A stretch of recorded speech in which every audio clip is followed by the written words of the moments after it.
Hi everyone, this is Jason from Lightspeed, and in this video I'm going to show you how to set up your payment processing with triPOS using the Verifone MX 915 terminal on your iPad. First, we'll need to assemble the terminal.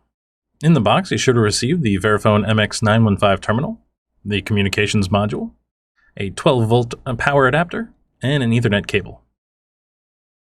The device does require both power and an Ethernet connection, so make sure that you have both handy wherever you plan on setting up the terminal. The communications module will need to be inserted into the back of the terminal. To do so, begin by turning the terminal over.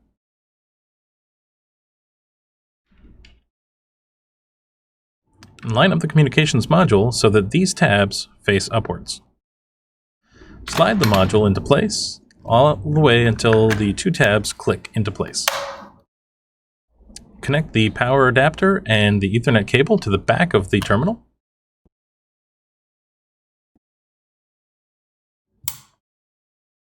And plug the power source and Ethernet cable into a power outlet and Ethernet port.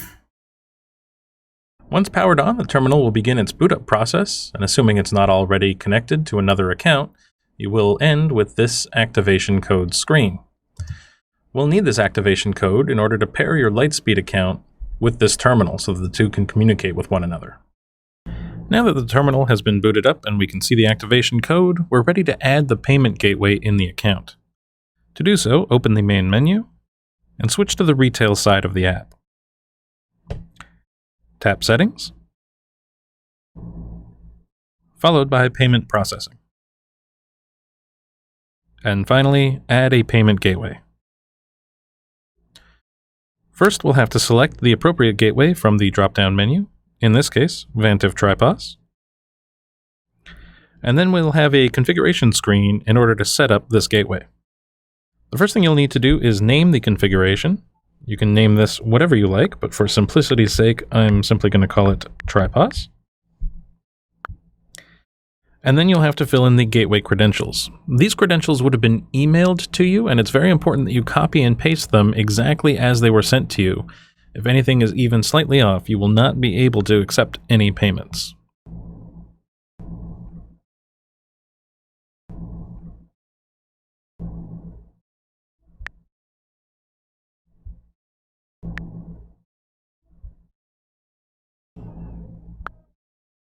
Once the gateway credentials have been entered, you can select the shop that you want this terminal to apply to.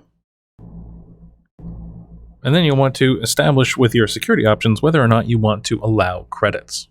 Allow credits gives you the option to refund not just the card that was originally used to make the transaction that you are refunding, but to a new card that is swiped.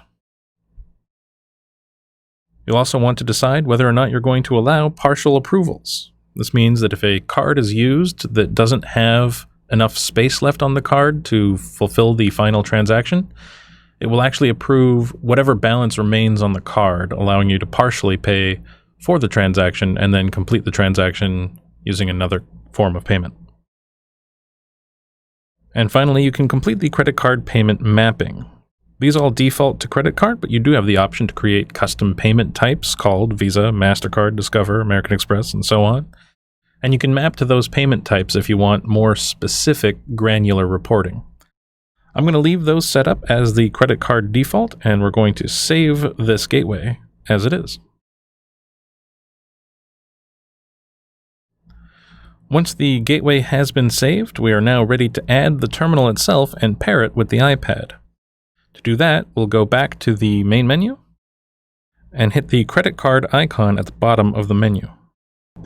And that will take us to the payment terminal section of device settings, where we will find the Add a Payment Terminal option.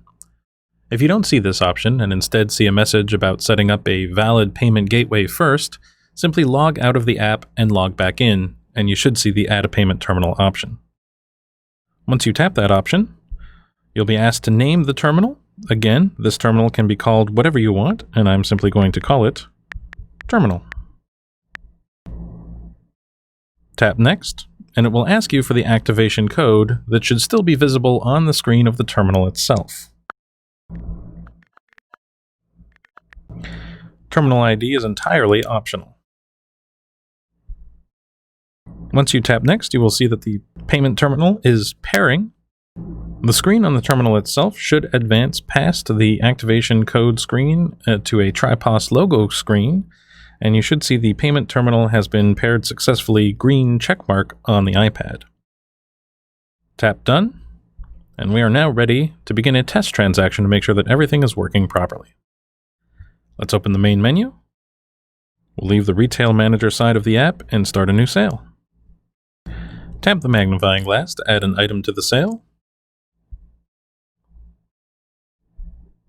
And then you can tap either the card or more payments option at the bottom. I'm going to tap card, and that will kick things over to the terminal, which will then provide instructions on how to proceed. Simply insert or swipe the card. Select credit or debit as appropriate.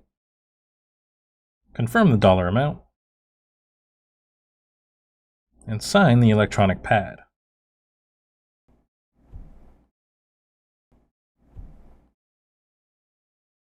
Once the terminal has approved the payment, that approval will be sent back to the iPad and we will see the payment successful notification in the app. Then simply tap Finish Sale. And that's it. You have a fully functional terminal and you are ready to accept card payments. That concludes this video, and be sure to check out the Help Center for more information and videos.